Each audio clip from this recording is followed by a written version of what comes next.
I was standing in the middle of Home Depot, comparing 2x4s, when my brother texted me a photo of him holding a margarita in one hand and flashing a peace sign with the other. Behind him, ocean, palm trees, and a resort pool. The caption, "Cabo life, baby. My name's Brett Mathers. I'm 42, divorced, no kids, and I run a small construction business out of Denver. A few months ago, my dad went in for a surprise bypass surgery. Medicare hadn't kicked in yet, and my parents were scrambling. My mom called me in tears, said they just needed a little help. Short-term float, she called it. So I opened a new low-limit credit card, $500 cap, just enough to cover some of the hospital bills without sinking my business. Separate from everything else. Controlled. When I got Cody's photo, I figured maybe he finally saved up for something. Good for him, honestly. He's 35, works random IT gigs, lives rent-free with our parents. I figured maybe he booked a cheap flight, found a deal. I texted him back. Nice. Who paid? His reply made my jaw tighten. Your card's been great. Appreciate it, bro. Don't worry, I only spent about $90K. I laughed out loud in the aisle, thought he was joking. Texted, funny, my card's got a $500 limit, jackass. Then I called him, straight to voicemail. A minute later, Mom calls me. I don't even say hello, I just ask, what the hell is he talking about? She goes quiet. Then she says, I thought it was mine. I swear her voice dropped like she knew. She pulls a gold credit card from her purse. I froze. That card, I'd lost it a few weeks back. Thought it slipped behind a toolbox or into the junk drawer. But this wasn't the $500 personal backup. This was the business card. Turns out she'd kept a spare copy from when I first set up the account. One I'd forgotten even existed. Ellis Builds, LLC, the one I use for bulk lumber, contractor payments, diesel fuel, max limit, $100,000. And now my idiot brother was sipping top-shelf tequila in Mexico like he won the damn lottery, with a company card that had my name, my business, and my liability tied to it.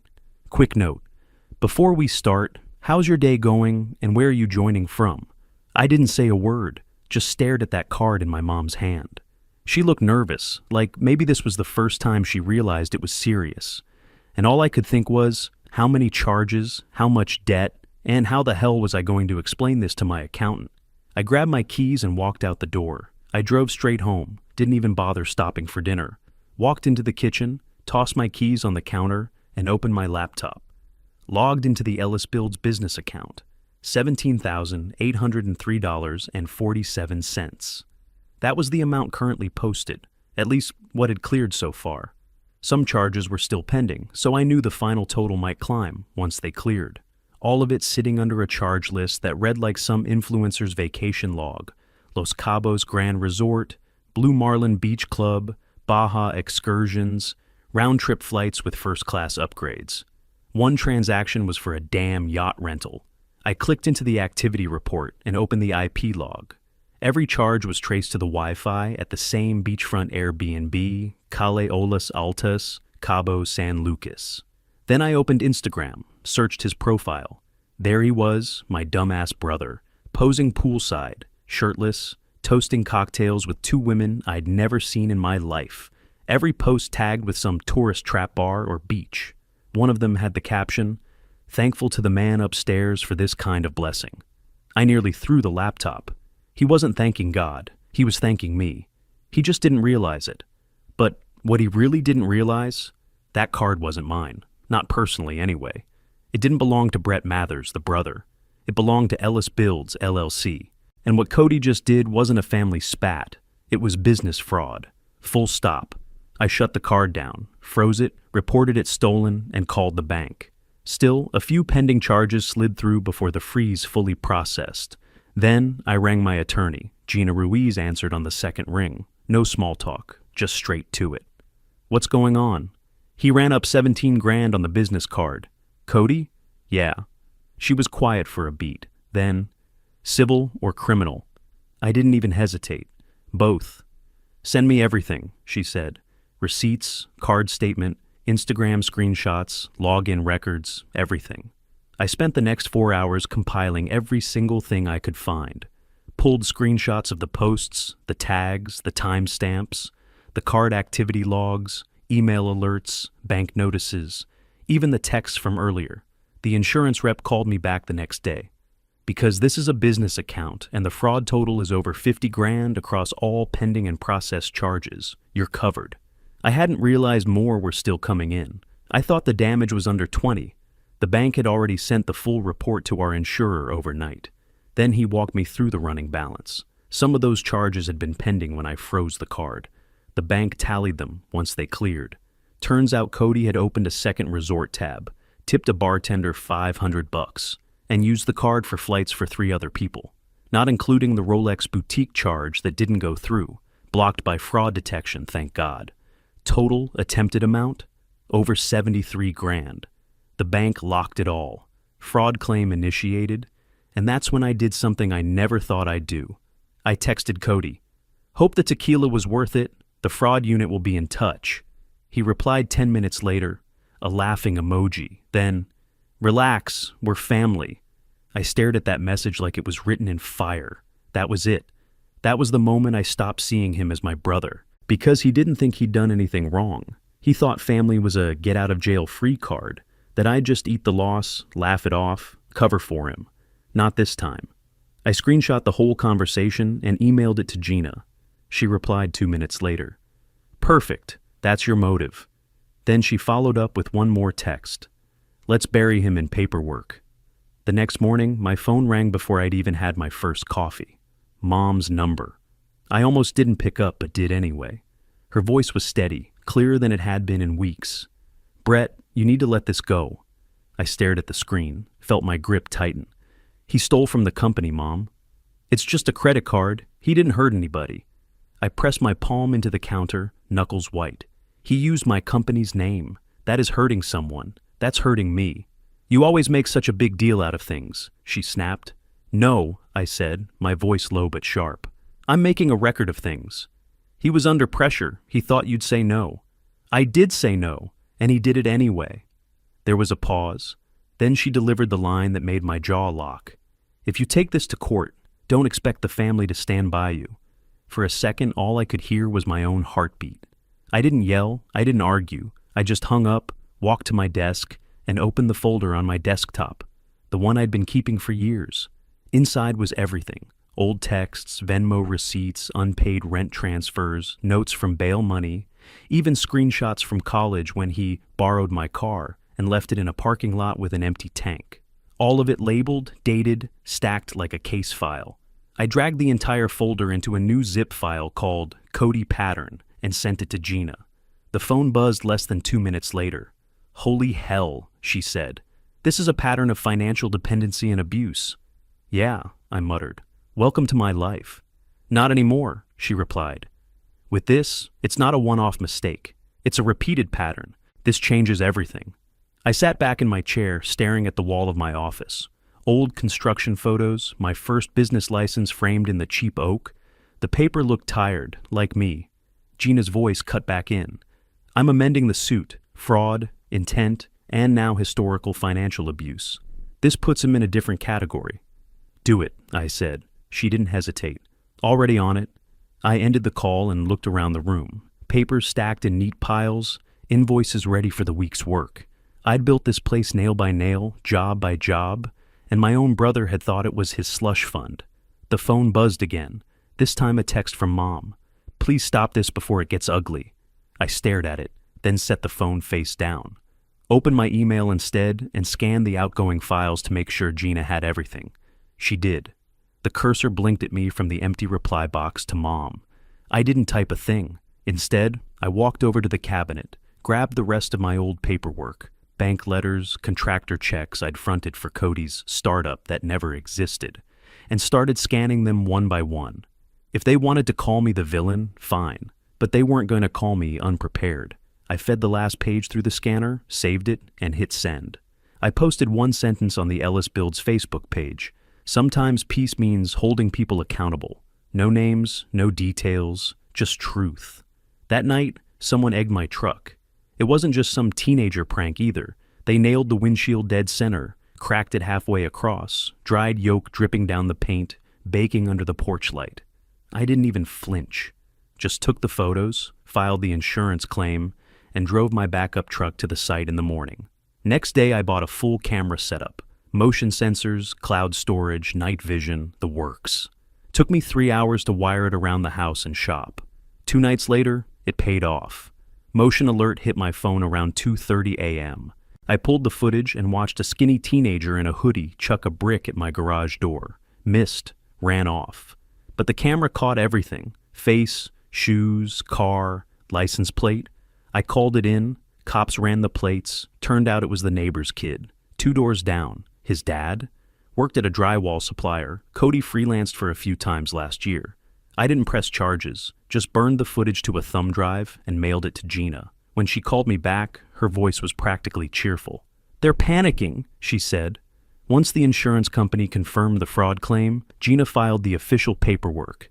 Business fraud, intent to impersonate, theft over $50,000.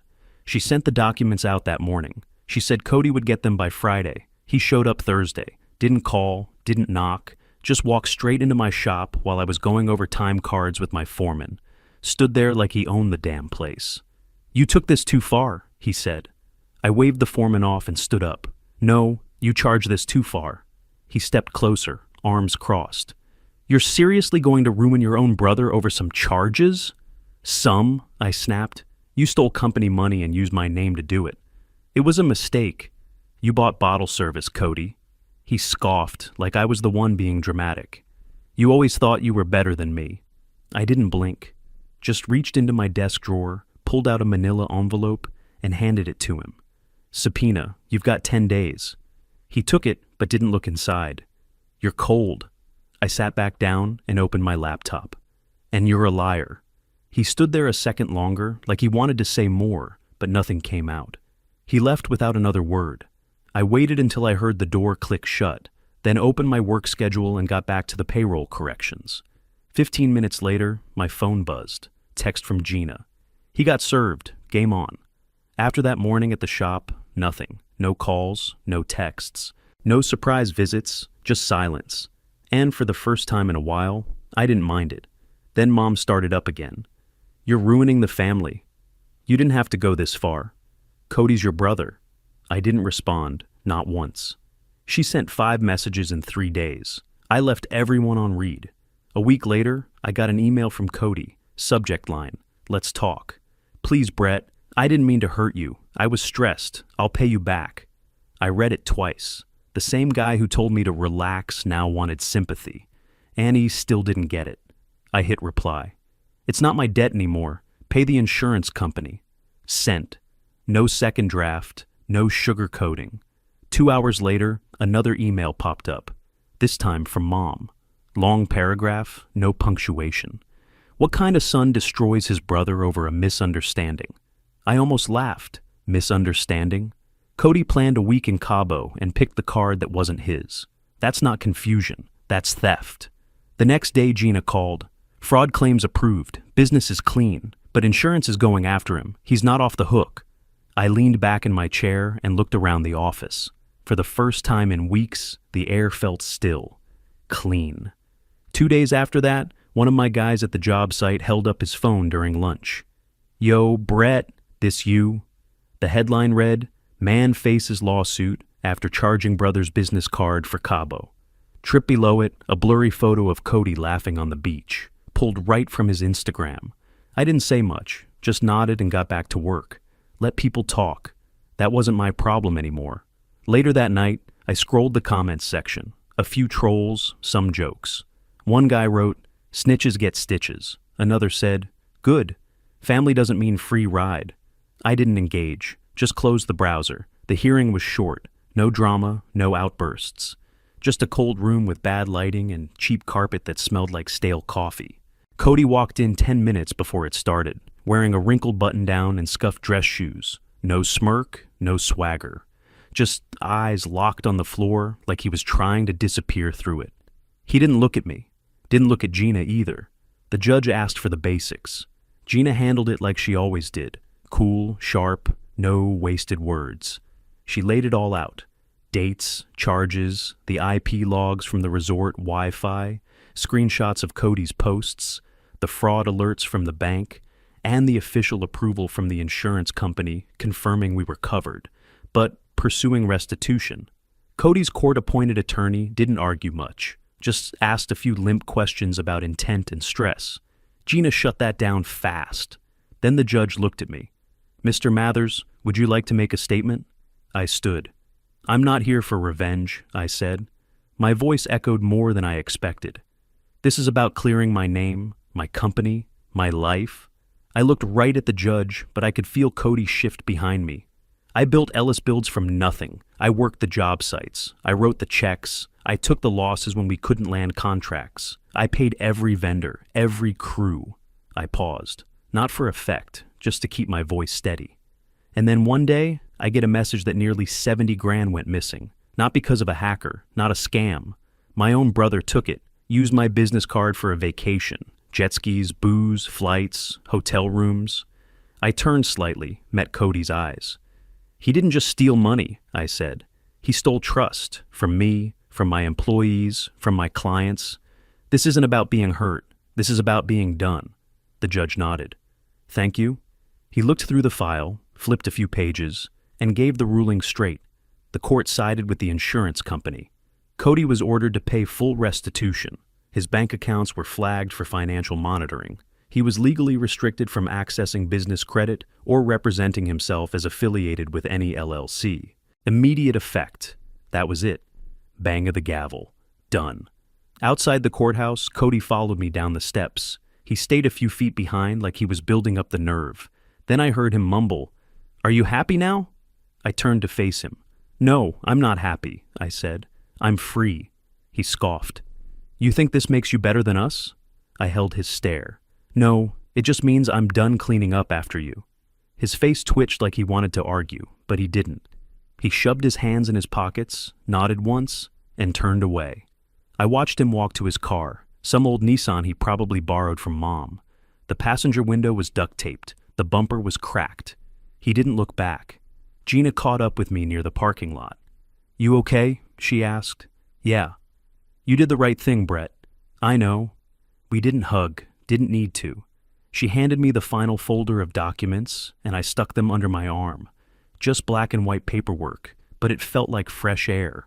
I got in my truck, closed the door, and sat there for a second with both hands on the wheel. Not mad, not sad, just done. That night, I sat at my desk and opened every file. Fraud reports, bank letters, emails, Gina's case summaries, all of it. I selected every document, clicked Archive, and labeled the folder Closed. Then I opened a new one, named it Rules. Inside, I typed out a checklist. New cards, issued, old logins, deactivated, new vendor policies, no verbal authorizations, no shared accounts, ever again. Next, I opened my contacts, blocked Cody's number. Then I found Mom's, stared at it for a second, and deleted it. Not out of spite. I just needed peace. And that meant boundaries, even if they came with silence. A few weeks later, I was driving back from a site visit and passed that little tool store downtown. The kind with the old neon sign and rows of stuff I always wanted but never talked myself into buying. I parked, walked in, spotted a brand new set of precision drills in a polished wood case. Clean edges, balanced weight, American-made, didn't hesitate. Paid for it with the new Ellis Builds business card, the one with a reduced limit, dual auth login, and my name, only my name, printed clean across the front. The receipt came out. I folded it, tucked it in the case, and walked out without a second thought. No debt, no drama, no cleanup. Just a man buying his own damn tools. That night, I brought the case into the garage, opened it slow, ran my hand across the fresh metal, lined each bit up on the bench, wiped them clean, and set them in order. Then I stood back, hands on hips, listening to the silence.